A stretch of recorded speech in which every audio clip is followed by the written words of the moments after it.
I want you to ponder these questions. What are you becoming? The big question is not what am I getting paid here? The big question is what am I becoming?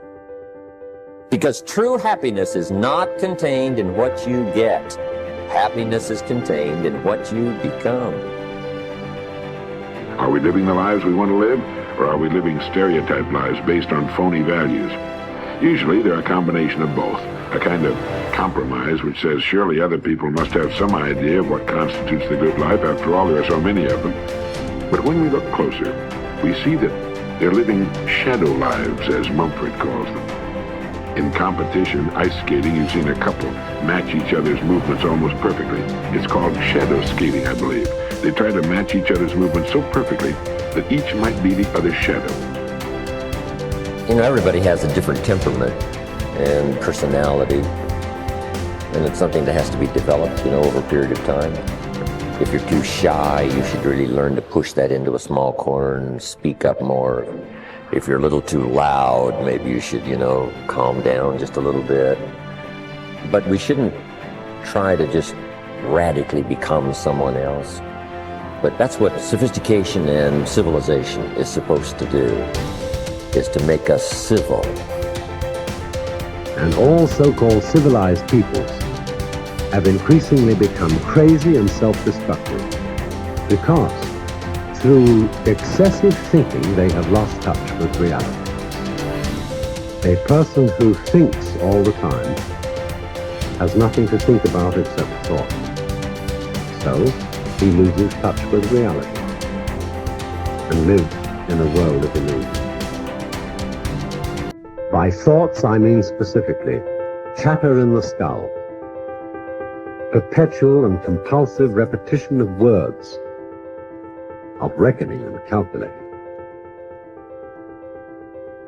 We become what we think about most of the time, and that's the strangest secret. This is why thinking is so vital. This is why a goal is so important, because we will become that. This is why people who set goals achieve them. The trouble with men is not in achieving their goals. They do that. It's in establishing them. The only thing about a man that is a man is his mind. Everything else you can find in a pig or a horse. It's true. And so if we're going to develop something, this is a good place to start. To think deliberately and with a purpose. To spend a little time each day before a blank sheet of paper with our goal perhaps written at the top, and come up with some fresh, new and exciting ideas.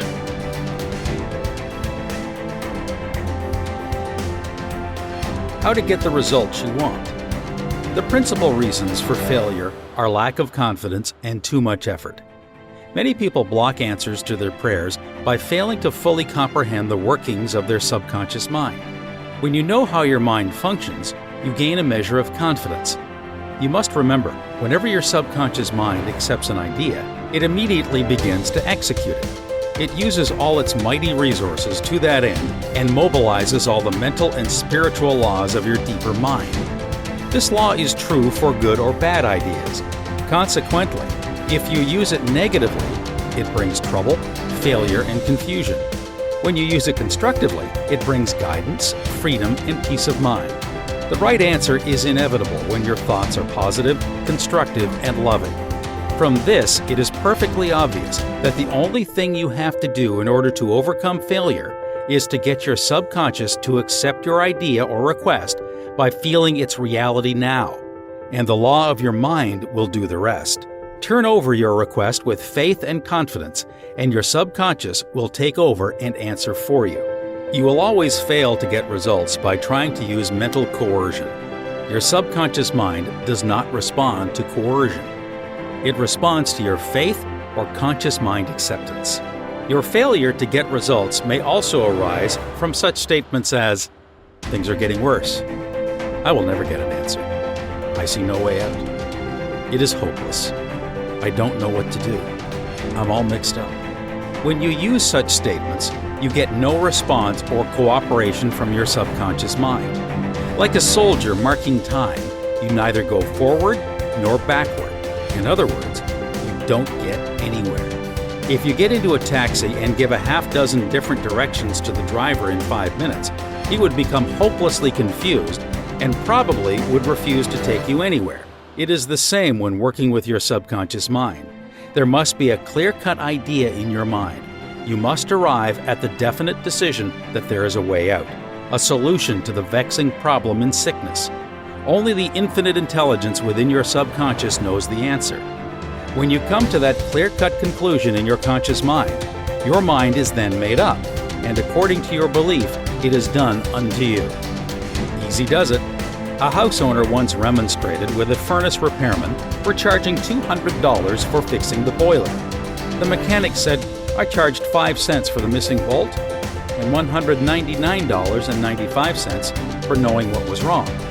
Similarly, your subconscious mind is the master mechanic, the all-wise one, who knows ways and means of healing any organ of your body as well as your affairs. Decree health and your subconscious will establish it. But relaxation is the key. Easy does it. Do not be concerned with details and means, but know the end result. Get the feel of the happy solution to your problem, whether it is health, finances, or employment. Remember how you felt after you had recovered from a severe state of illness? Bear in mind that your feeling is the touchstone of all subconscious demonstration. Your new idea must be felt subjectively in a finished state, not the future, but as coming about now.